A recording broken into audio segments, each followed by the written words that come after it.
Hey everyone, it's Jessie from Peach Manifesto, and today I am swatching the Maxie Inks Volume 2. Starting off with their Beige, this one I was actually really excited to get because it is more of like a natural kind of stone color. I thought I would try it with alcohol. It does move when it's really wet, but as soon as it kind of dries, you can no longer move it with alcohol. So I thought I would show you how you end up having to move it. A lot of the ones in this collection are you can only kind of move them with the ink itself. So I thought I would kind of show you my process on that to kind of get a more like natural stone look. And as you can see, I just kind of play around with it to get the desired look. I do have my other video, and the only one that really didn't move well was the black. So I didn't show how the black moved. So now you're getting to see how the black moved because pretty much all the colors in this collection are like that. I think there's only like 2 that will move with alcohol, and I do show that, but hopefully you're kind of getting what I'm doing here. And then this is the kind of like pastel green, I think they called it. It also needed to be moved with itself, but this one was kind of funky. I don't know if it was just the alcohol. When I moved it when it was wet, it did bring out a lot of the yellow. So I'm not sure if it would do that if you just moved it with itself right from the beginning. Because as you can see, once it starts to set, it no longer moves with the alcohol. But either way, I liked that the little yellow color kind of came out. It did give it a really cool like effect. And again, I'm just kind of swooping it around and trying to make the cool veins and stuff to make it look more like a natural stone. You'll see me do that quite a bit. There's lots of kind of different techniques for moving the alcohol, and you kind of just sort of figure it out as you go. But it just takes just some playing around, and I would say with all of these inks, do make sure that you're drying them really well, which isn't hard when you're working like one nail at a time. They will just dry that way. This is their, I believe it's called Sky Blue, and this one is really, really pretty. I did try it with the alcohol, and again, it didn't move, so I just used it by itself. And this is their Lilac Purple, and I do show comparisons of the green, the purple, and the pink from both collections at the end of this video, so do stay tuned for that. And again, this was another one that you needed to kind of like move it with itself, and I just think that all these colors are really nice. I really do like them, and I have mixed them together to kind of create other ones. Even the ones that don't move well with alcohol, you can still like mix them together with other ones, and you can still come up with some really cool looks.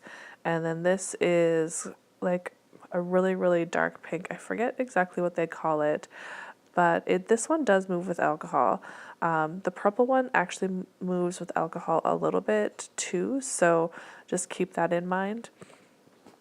And yeah, this one was a lot of fun. I actually have mixed this one with black, and it was really, really cool. I'll have to put up a video of me doing that because I didn't want this video to be super long, so I didn't add it in. I just wanted this one to be more of a swatch video of the inks themselves.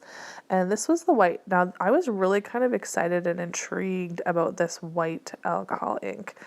I did take a lot of playing around with it. Sorry, I do have a bit of a cold right now. But it did take a lot of playing around. I did play a little bit off camera, and I am going to show you 2 techniques of using this color.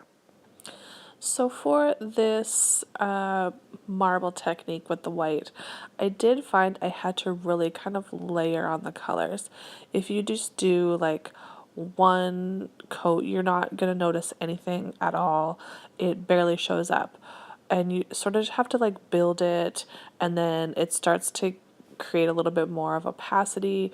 And then if you play around with it and move it around, even like this does move with alcohol pretty nicely, but I was using the white brush a lot just because I wanted a lot more of the product to kind of build those layers and get that kind of veining the way that I wanted it. Also, I should mention all the swatches before this were with white on, which is Accent's tack-free white gel polish, and this is black on, which is Accent's tack-free black polish. Now, that's my preferred method of using these, is on a tack-free surface. The company does recommend their velvet matte top coat, which I think kind of creates a more of a different look than what I was going for, but these work. I've used them that way, and that's my preferred method. But I find if you just play around with things, you kind of find your own way. So with this, I wanted to cut out a little bit more black, so that's why I'm using the alcohol here.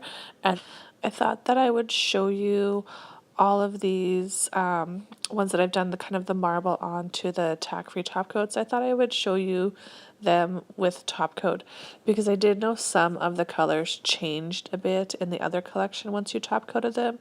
These ones I didn't find that really to be the case, except for the pink one. It did get a bit brighter, but I really didn't notice like a drastic color change like I did with the orange and the green and the pink, I guess, in the other collection.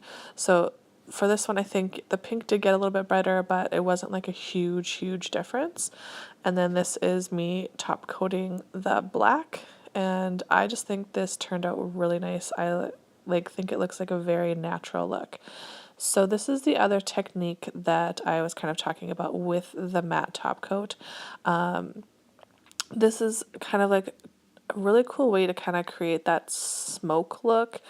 Now, it's very wet, obviously, and you kind of have to like let it dry, and I'm kind of just moving it around, letting it dry and blowing on it. It does take some time because you do end up using quite a lot of product in kind of a really small space. And then I kind of wanted to go in and like rough up that smooth edge a bit just to kind of create more of a natural look. And yeah, I do end up building the product quite a bit, which it does take a super long time for the ink to dry. This is all sped up, so you will kind of see how it looks. Like it's starting to look really cool right now, but you can see it's still wet, and I'm still add a bit more to it here and there just to kind of, I really wanted that the opacity to come through on this white ink, and just to kind of create a really cool, almost like white smoke look. So once I got it to exactly where I wanted it, I let it dry fully, and then I go ahead and top coat it. And as you can see, it does create like a really cool look. So it is possible to use these with matte top coat. You just kind of get different looks. So this is the comparison of the bright pink and the other pink of the new collection, the two purples, and then the jade and the pastel green. Obviously they are different, so I thought I would show that. Alright guys, that's the whole collection. Thanks so much for watching, and please like and subscribe. Thank you.